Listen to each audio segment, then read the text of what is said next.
Voir nos pensées enlacer nos corps, passer nos vies sur une grille d'accord. Oh non, non, non, non, non, non, on veut continuer à danser encore, voir nos pensées enlacer nos corps, passer nos vies sur une grille d'accord. Nous sommes des oiseaux de passage, jamais dociles ni vraiment sages, nous ne faisons pas allégeance à l'aube en toutes circonstances. Nous venons briser le silence. Et quand le soir à la télé, Monsieur le bon roi parlait, venu annoncer la sentence, nous faisons preuve d'irrévérence, mais toujours avec élégance. Oh,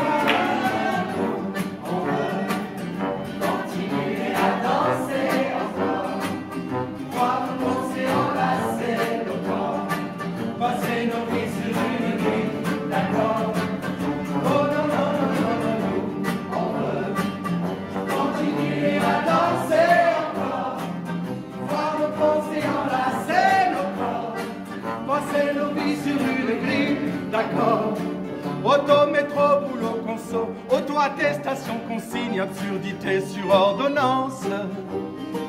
Et malheur à celui qui pense, et malheur à celui qui danse. Chaque mesure autoritaire, chaque relance sécuritaire voit s'envoler notre confiance.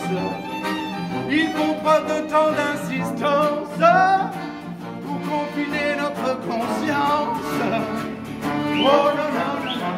Voilà, merci pour être présent au 10e rendez-vous anti-pass et anti-vaccination obligatoire, anti-sanction. Le couplet est tombé le 15. Il y a 300 000 emplois de soignants qui sont menacés, plus tous les autres. Entorse au droit au travail, droit à la liberté. J'ai pas grand chose à dire en fait. Les autres, ils ont des choses à dire. Depuis un moment, on loue une sono, parce que sans quoi il n'y aurait pas de manifestation. La sono est accompagnée d'un chapeau. Vous avez été jusque-là assez généreux, au point que le surplus va servir à l'édition des tracts et de la banderole. Donc merci infiniment de votre participation. C'est très très précieux parce que sinon on ne pourrait pas continuer. Voilà. Je vais passer la parole à Monique. Faites-lui un bon accueil. Ouais, Monique. Monique. Bonjour à tous, me revoilà encore. Et je vous disais donc que j'étais toujours aussi heureuse de vous adresser un grand bonjour à tous, vaccinés et non vaccinés.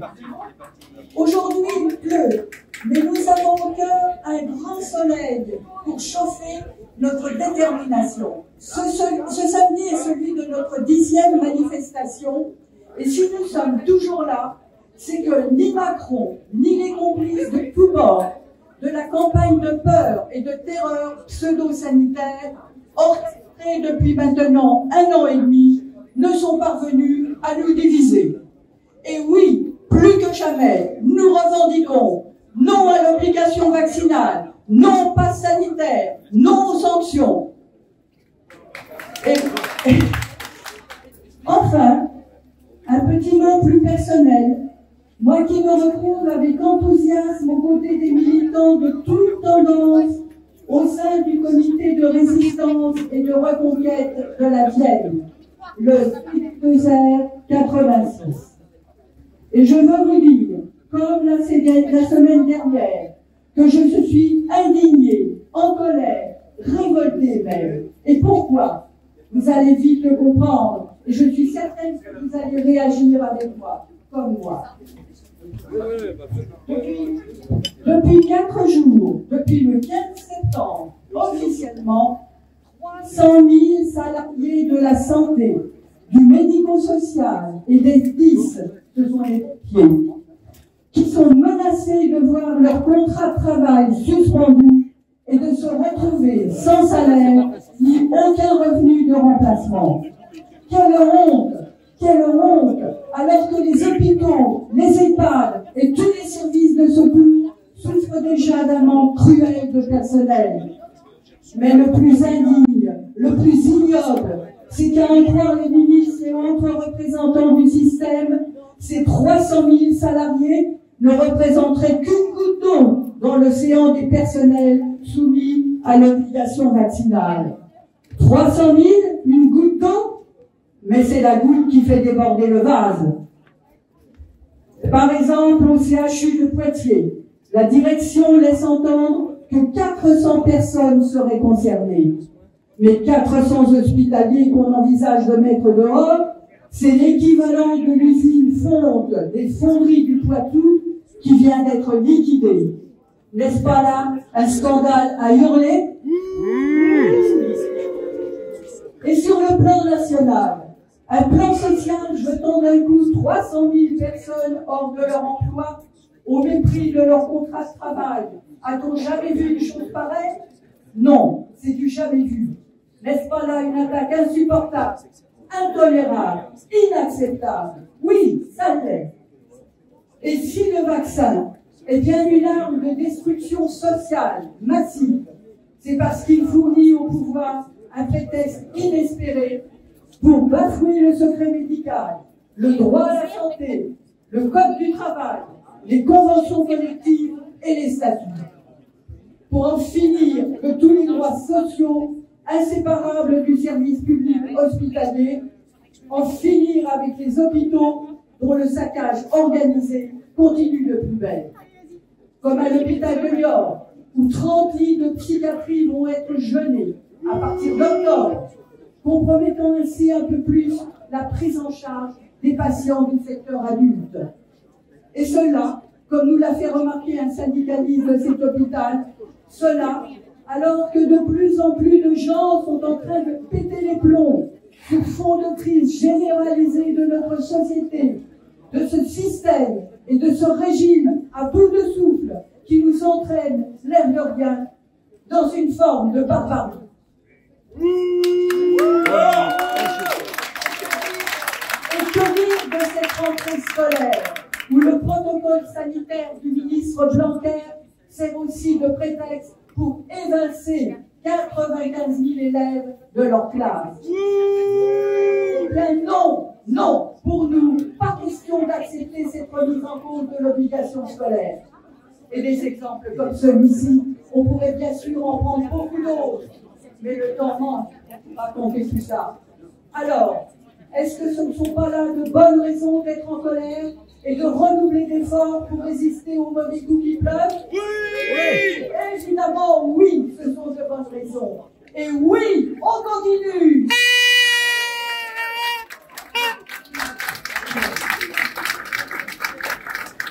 De Dieu.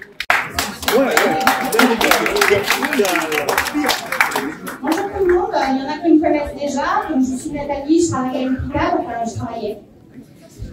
J'ai gardé ma blouse parce que je reste une infirmière dans l'âme, et puis j'ai quand même envie de revendiquer ça. Voilà.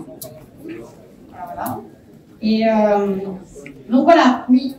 Mercredi 15 septembre, c'était donc le grand jour où 300 000 soignants et plein d'autres personnes se sont retrouvées donc suspendues de leur travail. C'est réel, c'est vrai, c'est arrivé.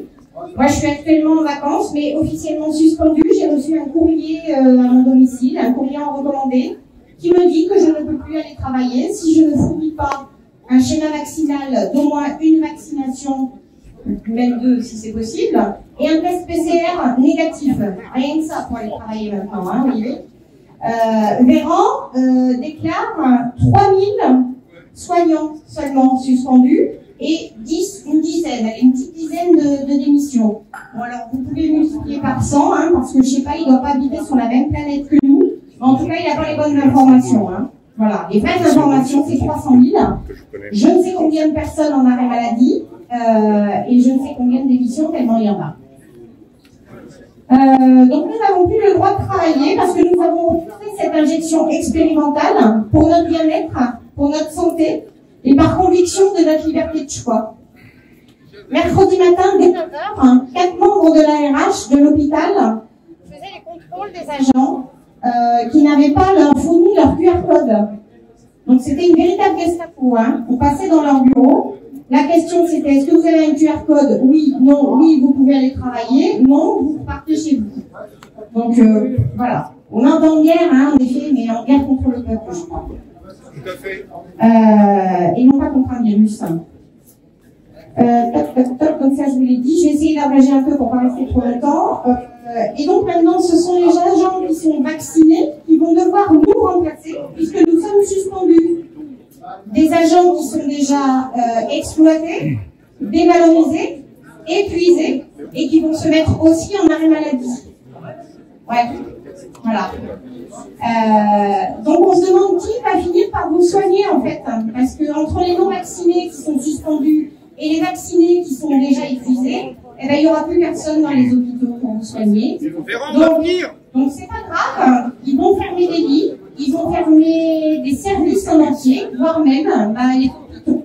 Donc ça sera à qui pourra se soigner par ses propres moyens, de façon naturelle peut-être, je ne sais pas. Voilà. Il y a 1 an, on nous demandait de travailler sans matériel, sans sécurité, avec le Covid positif. Moi j'ai travaillé en étant positive asymptomatique. Hein. On a fait travailler aussi les gens qui étaient cas contacts. Ça posait de questions à personne, mais vraiment personne. Et aujourd'hui, on nous suspend parce qu'on n'a pas voulu cette injection. Bon, et vous n'êtes pas malade? Cherchez l'erreur. Et on n'est pas malade, hein. Tout à fait. Non seulement on n'est pas vacciné, mais on n'est pas malade. Hein. Parce que quand on vous dit qu'il y a des chiffres aux urgences de gens qui sont malades du Covid et qui n'ont pas été vaccinés, non, c'est pas vrai. En fait, la réalité, c'est que c'est l'inverse. Mais ça, personne ne vous le dira dans les médias. Et personne ne veut surtout l'entendre. Voilà. Ah oui, c'est ça que je voulais vous raconter aussi. Donc j'ai regardé une vidéo sur YouTube. Tout le monde peut s'informer autrement que par les médias BF Merde et tout ça. On peut aller regarder aussi sur YouTube. Il y a des presses indépendantes qui mettent des vidéos très très sympas sur la réalité qu'on est en train de vivre. Et en fait, j'ai regardé une vidéo sur les soignants à Paris qui ont jeté leur blouse parce qu'elles étaient désespérées d'être suspendues. Et donc, il y avait un commentaire d'un monsieur qui disait je ne comprends pas pourquoi elles se plaignent. Elles ont le choix de ne pas se faire vacciner ou de se faire vacciner. Qu'elles assument leurs conséquences si elles choisissent de ne pas se faire vacciner. Voire même, pourquoi elles ne changeraient pas de métier? Je crois qu'il y a des gens qui n'ont pas tout compris, ou alors c'est moi qui n'ai pas tout compris. Je ne suis pas sûre. Mais en même temps, non, en effet, je crois qu'il y a des gens qui n'ont pas tout compris parce que, comment elle s'appelle l'autre là Karine Lacombe. Karine Lacombe, infectiologue. Oh, et fort. Karine Lacombe qui demande elle-même aux soignants réfractaires, ça le mot est fort, hein, réfractaire, hein, de changer de métier. Alors elle dit, quand on s'engage dans le soin, on pense aux autres. Moi, ça fait juste 23 ans que je pense aux autres, d'accord, et que je fais ce métier-là. Et alors, je ne vois pas en quoi je vais plus penser aux autres si je me fais faire cette injection qui potentiellement va me rendre malade, voire me faire mourir. Donc là, il faut qu'on m'explique. Sachant qu'en plus, cette injection ne garantit à personne ni la propagation, ni la contamination par le Covid. Donc, je me dis finalement, je suis infirmière, j'ai pas fait des grandes études, c'est moi qui dois pas comprendre. Alors, c'est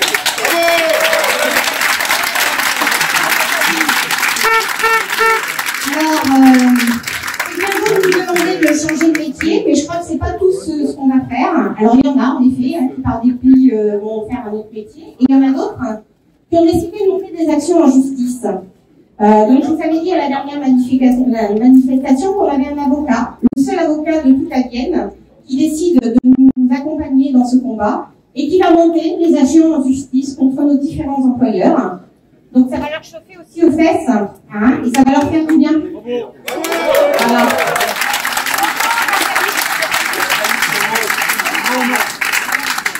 Alors, il y a des gens qui me demandent son nom. J'hésite à le faire. Je ne sais pas s'il serait d'accord. Pour sa protection, je ne préfère pas le faire. Je lui poserai la question. Et à une autre manifestation, à la prochaine manifestation, je lui donnerai éventuellement son nom s'il est d'accord. Voilà. Je vais mettre sur le bord de la petite murette là une petite boîte. Parce qu'il y en a beaucoup qui m'ont demandé la dernière fois comment on peut aider financièrement, comment on peut aider les soignants. Donc je vais laisser une cagnotte ici pour payer les actions juridiques en justice donc, de tous les soignants qui vont devoir le faire. Donc si vous voulez cotiser à ça, vous pouvez le faire. Le collectif va créer un compte bancaire sur lequel vous pourrez éventuellement faire des dons si cela vous tient à cœur. C'est pas une obligation. Et comme on m'a demandé, je réponds à la demande. Pour payer les soignants qui sont en arrêt, pour payer les actions en justice, pour venir en aide à ceux qui vont être maintenant en besoin, qui vont être obligés de se reloger parce qu'ils ne pourront pas payer leur maison, qui n'auront pas d'argent pour donner à manger à leurs enfants. Moi, je propose plusieurs solutions d'hébergement. J'ai des amis autour de moi qui proposent aussi des solutions d'hébergement. On peut ouvrir aussi les chambres, leur donner à manger, c'est aucun souci. Enfin voilà, on va s'entraider. Donc il n'y a pas de problème à ce niveau-là. Prochainement, nous irons faire une action à l'ARS, voir si quelqu'un veut bien nous parler pour demander l'abrogation de cette loi, l'abrogation de cette obligation vaccinale, l'abrogation de ce passe de la honte. Voilà. Et les dernières actions qu'on peut mettre éventuellement en place et qui fonctionnent et qui emmerdent pas mal le gouvernement, c'est de mettre en grève. Donc les soignants qui travaillent encore, ou tout le personnel qui travaille encore, qui veut bien nous soutenir, eh ben mettez-vous en grève. Ça va faire suer le gouvernement. Et le pire du pire, c'est ce que je m'engage peut-être à faire bientôt, je suis en réflexion avec ça, ça se fait déjà à Nice. Il y a des soignants qui se mettent en grève de la faim devant l'hôpital ou devant les ARS. Notre avocat nous déconseille de le faire, mais nous dit qu'en effet, ce sont des actions qui portent au niveau de la justice et qui peuvent faire bouger les choses. Alors, on finit de se sacrifier, mais comme on nous traite déjà comme des chiens, pourquoi pas traîner dans la rue comme des chiens en train de mourir de faim. Voilà.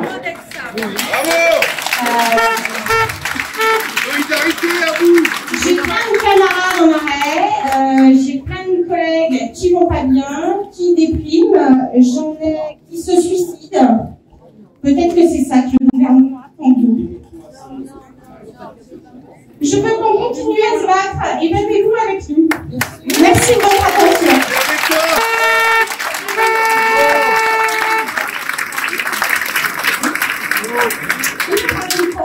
La loi du 13 juillet 1983, l'article 43 du décret du 17 janvier 1986, n'a jamais été aboli en tant que tel. Suspendre le personnel soignant est totalement illégal. Les tribunaux administratifs doivent être saisis avec l'aide d'avocats spécialisés pour rétablir dans leurs droits le personnel de la santé.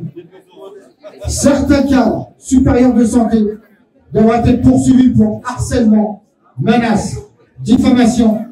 Les méthodes méprisantes, fascistes de certains cadres supérieurs des hôpitaux de la Vienne envers le personnel de santé est une honte.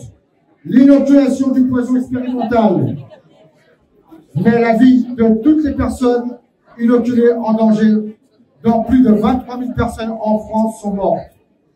Le professeur Bridol, immunologue, viral, passionné par l'amélioration de la vie, avait pourtant déclaré que la protéine Spike se trouvant dans les expérimentations étaient toxiques et dangereuses pour les humains dans le monde, qui étaient même transmis par le lait maternel aux enfants allaités.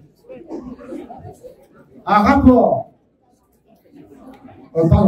le professeur américain McCullough, professeur en médecine, intensiste, cardiologue, épidémiologiste, président de la faculté en médecine du Texas, déclaré, suite à la déclaration du président dictateur Macron du 12 juillet 2021, que l'obligation vaccinale n'était pas nécessaire en France parce que les vaccins, quels qu'ils soient, étaient totalement inefficaces parce qu'ils ne fonctionnent pas. Les vaccins ne fonctionnent pas contre les variants Delta, ils ne protègent absolument pas, contrairement à ce que déclarent le président de la République, le Premier ministre et le ministre de la Santé, Olivier Véran. Un rapport avait bien pourtant été transmis à l'OMS, dont la présidente est Madame Agnès Buzyn, demandant l'arrêt immédiat de la vaccination trop dangereuse pour l'homme. Mais Madame Agnès Buzyn de l'OMS en a refusé la reconnaissance de ce rapport. Un nouveau rapport a été transmis à Maître Buzyn, Réaction 19, dont les adhérents peuvent le voir facilement sur le site. Le seul but de Maître Buzyn a été de défendre les intérêts de la population, du personnel de la santé, contre ces actes meurtriers organisés par les laboratoires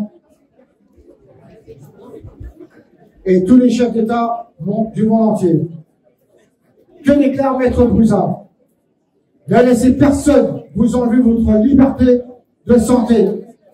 C'est votre corps, votre vie, votre choix. La connaissance est le pouvoir.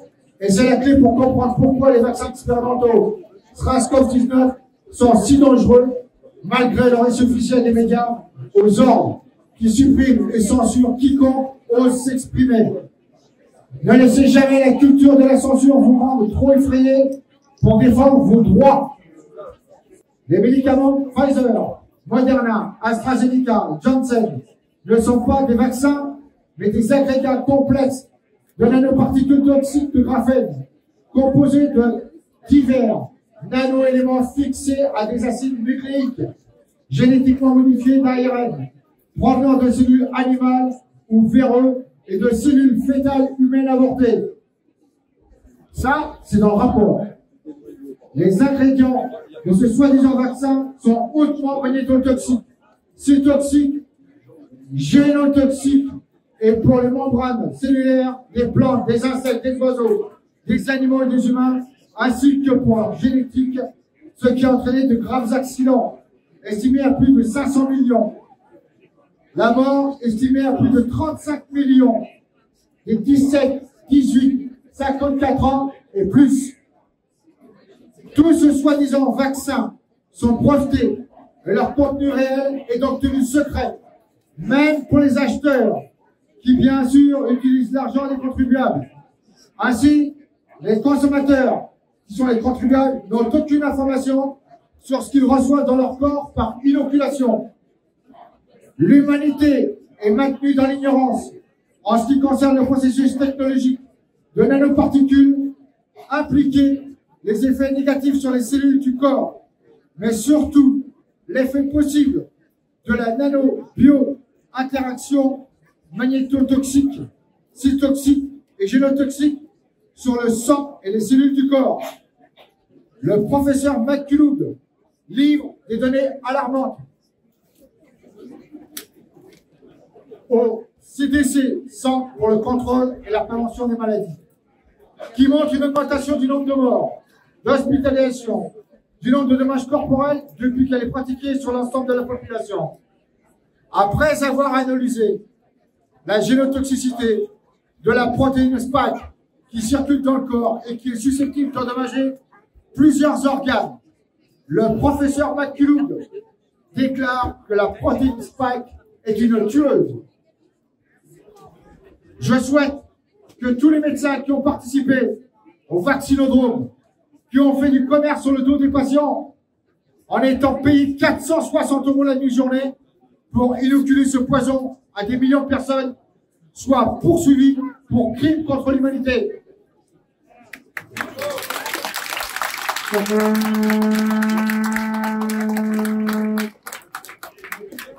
je souhaite que tous les représentants du gouvernement soient poursuivis pour crimes contre l'humanité, que le président de la République soit destitué.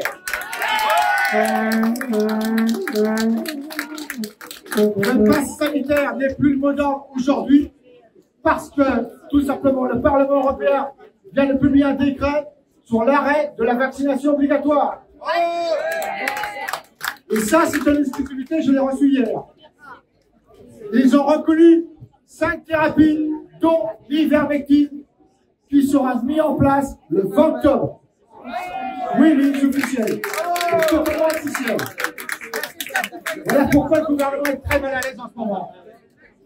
Mais non, l'obligation vaccinale, halte au crime contre l'humanité, organisée et soutenue par les députés sénateurs, maires de France, collabos de la dictature, collabos d'extermination massive de la population, par l'obligation d'inoculation de poisons mortels sur la population française, que ces collabos de députés, sénateurs, maires ont soutenu ouvertement, comme ont soutenu les dirigeants de syndicats du mouvement ouvrier, contre les intérêts de toute la population française, contre la liberté, parce qu'ils sont contre le droit à la qualité des soins pour tous, parce qu'ils sont contre le droit de grève, pour le démantèlement de toute la santé publique et privée.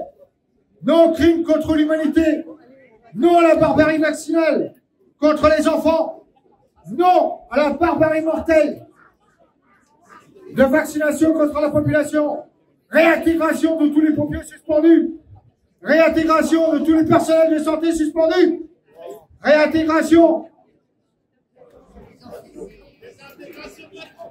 Non, pardon, excusez-moi. Non au bâillonnement de la liberté d'expression. Réintégration, rétablissement de tous les droits de liberté pour toute la population.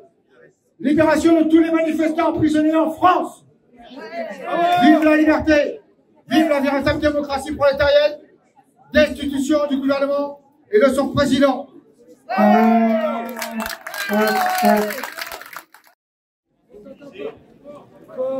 Excusez-moi, ça va là? Ça va? Bon, alors je vais parler un peu plus fort, je vais faire un petit peu bas. Nous ne sommes pas des poules mouillées, nom de Dieu! On est là, et on est encore là, et on sera encore là pendant plusieurs semaines. La lutte n'est pas finie. Nous avons actuellement, et ça passe tranquillement sous les médias, comme vous savez, je pense, Les connards.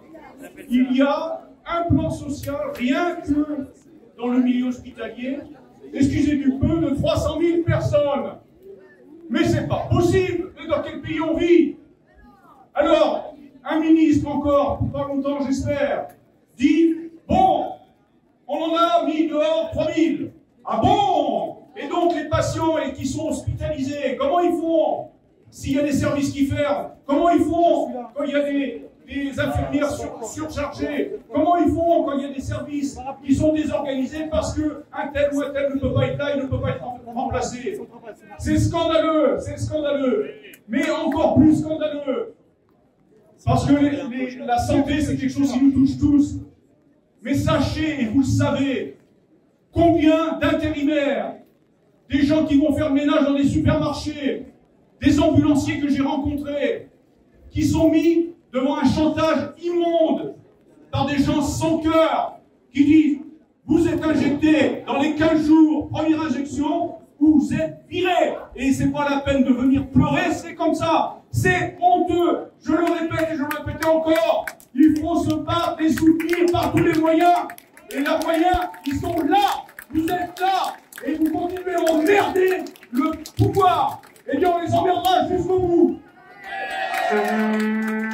Deuxième chose, et pour preuve que le mouvement depuis 10 semaines, enfin le 10e samedi consécutif,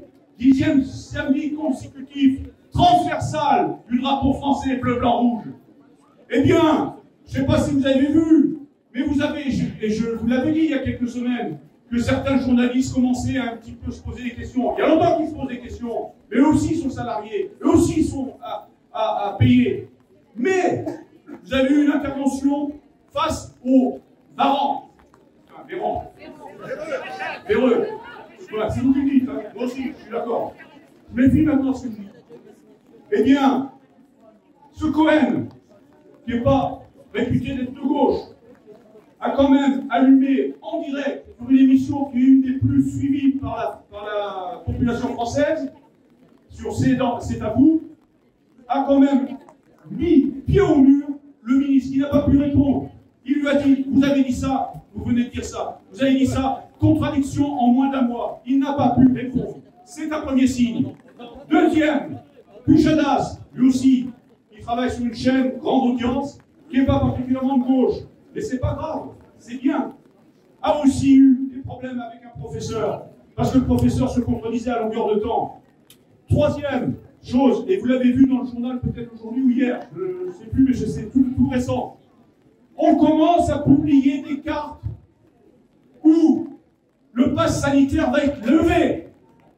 Et ça, c'est non-résultat. Parce que là, ils commencent à dire, merde, ils sont plusieurs centaines de milliers chaque week-end. Et à Paris, où ça s'est mal passé en fin de manifestation, et c'est scandaleux, comme pour les Gilets jaunes, parce que c'est la même provocation. Eh bien, on annonce toujours 16 000 personnes, 15 000 personnes, je m'en fous. Les drones de la société de comptage indépendant ont compté plus de 300 000 personnes. Et ça, il faut que vous le sachiez. Même si Poitiers n'est pas mobilisée comme elle devrait être, nous sommes là, nous sommes encore là, et on les aura. Pourquoi? Cette vaccination qui est une des formes de la dictature génique. On veut nous imposer les OGM, mais c'est une des formes de cette imposition. Donc nous devons en effet la refuser. Mais ça fait partie de tout un ensemble. Les apprentis sorciers qui nous gouvernent ont tout un plan. C'est pas du tout être complotiste que de dire ça. C'est ouvrir les yeux sur la réalité. Cette prétendue vaccination a cristallisé notre refus de l'avenir que les dirigeants ont pensé pour nous. Cet avenir, Aldous Huxley, dans Le meilleur des mondes, et George Orwell dans 1984, nous ont annoncé ce qui allait se passer. Et en effet, ça se passe comme ça. Alors, qu'est-ce que je suis en train de vous dire? Je suis en train de vous dire que nous devons refuser ce monde en bloc. On va nous dire que le pass sanitaire, ça y est, c'est dépassé. On va petit à petit, on voit que c'est trop impopulaire, donc on va petit à petit baisser la garde, mais pour pouvoir sauver le reste du système. Nous ne nous arrêterons pas. Ça prendra une autre forme, mais nous continuerons à lutter contre ce capitalisme de surveillance et d'intelligence artificielle. C'est carrément contre ça que nous allons nous battre. La décision, c'est nous qui devons l'avoir sur les choses qui nous concernent. Les biens communs, c'est l'eau. Mon Dieu, elle est menacée de partout, notre eau. À Châtellerault, ils boivent de l'eau au tritium. Le tritium, renseignez-vous, c'est un poison. Il faut aller absolument vers la défense de la santé qui passe par la défense de l'eau, qui passe par la défense de l'énergie. Bonjour à tous, donc pour ceux qui ne me connaissent pas, c'est Benjamin. Et j'ai un témoignage donc pour l'hôpital. Ce matin, j'étais voir mon père en cancérologie. Et donc déjà, j'ai pu rentrer comme ça, pas de contrôleur ni rien. Bon, ça, à peu près, je m'en fous.